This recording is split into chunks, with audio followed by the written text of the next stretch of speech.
हरियाणा ने ठाना है अनीमिया को हराना है।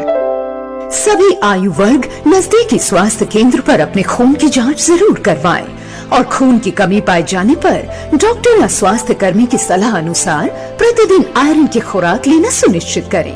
अनीमिया के उपचार के लिए आयरन की खुराक सभी स्वास्थ्य केंद्रों पर निःशुल्क उपलब्ध। अनीमिया मुक्त हरियाणा राष्ट्रीय स्वास्थ्य मिशन स्वास्थ्य विभाग हरियाणा द्वारा जनहित में जारी। नमस्कार, ये आकाशवाणी चंडीगढ़ है। अब आप प्रतीका से प्रादेशिक समाचार सुनिए। प्रधानमंत्री नरेंद्र मोदी ने कहा है कि उनकी सरकार किसानों के कल्याण के लिए पूरी तरह प्रतिबद्ध है। केंद्रीय मंत्रिमंडल के फैसलों के बारे में श्री मोदी ने कहा कि 2025 की पहली कैबिनेट बैठक किसानों को समृद्ध बनाने के लिए समर्पित है। उन्होंने कहा कि देश को अपने किसानों पर गर्व है जो कड़ी मेहनत करके पूरे देश का पेट भरते हैं। केंद्रीय कृषि एवं किसान कल्याण मंत्री शिवराज सिंह चौहान ने कहा है कि नरेंद्र मोदी सरकार ने नया साल किसानों को समर्पित किया है। कल नई दिल्ली में पत्रकारों को संबोधित करते हुए श्री चौहान ने कहा कि सरकार ने किसानों के कल्याण के लिए 3 बड़े फैसले लिए हैं।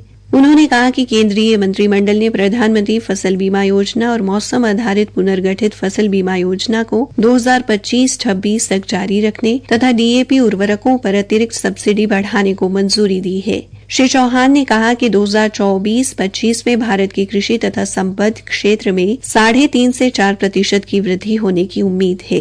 उन्होंने कहा कि सहकारिता मंत्रालय और इंडोनेशिया के व्यापार मंत्रालय ने गैर बासमती चावल के व्यापार के लिए समझौता ज्ञापन पर हस्ताक्षर किए हैं। इसके अंतर्गत भारत इंडोनेशिया को 10 लाख टन गैर बासमती चावल का निर्यात करेगा। चावल की कीमत किसान को ठीक मिले इसलिए मिनिमम एक्सपोर्ट प्राइस जो लगाई गई थी वो हटा दी गई। चावल के एक्सपोर्ट को अनुमति दी गई और आज भारत के सहकारिता मंत्रालय और इंडोनेशिया के व्यापार मंत्रालय के बीच गैर बासमती सफेद चावल के व्यापार पर समझौता ज्ञापन में हस्ताक्षरित हुआ है और इंडोनेशिया को भारत 1 मिलियन मीट्रिक टन गैर बासमती सफेद चावल निर्यात करेगा। निर्यात के कारण भी चावल के रेट बेहतर होंगे और किसानों को इसका लाभ मिलेगा।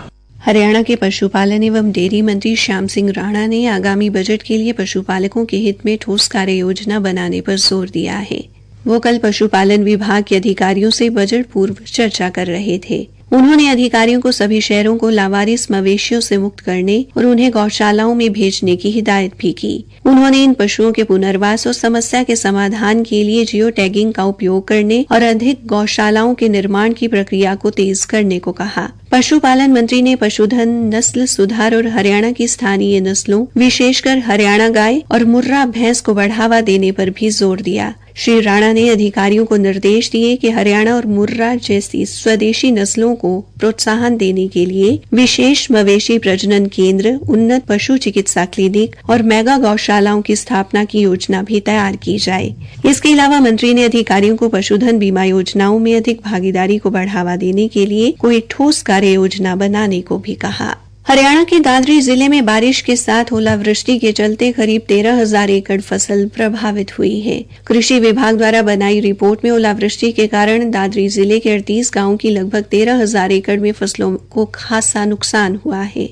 कृषि विभाग के अधिकारी चंद्रभान श्योराण ने बताया कि ओलावृष्टि से खराब हुई फसलों के लिए सरकार द्वारा एक क्षतिपूर्ति पोर्टल खोल दिया गया है। किसान 20 जनवरी तक आधार कार्ड और जमीनी दस्तावेजों से पोर्टल पर खराबे के दावे अपलोड कर सकते हैं ताकि फसलों के खराबे की क्षतिपूर्ति की जा सके। कृषि विभाग ने भी प्रभावित किसानों को पोर्टल पर दावे अपलोड करने का आह्वान किया है।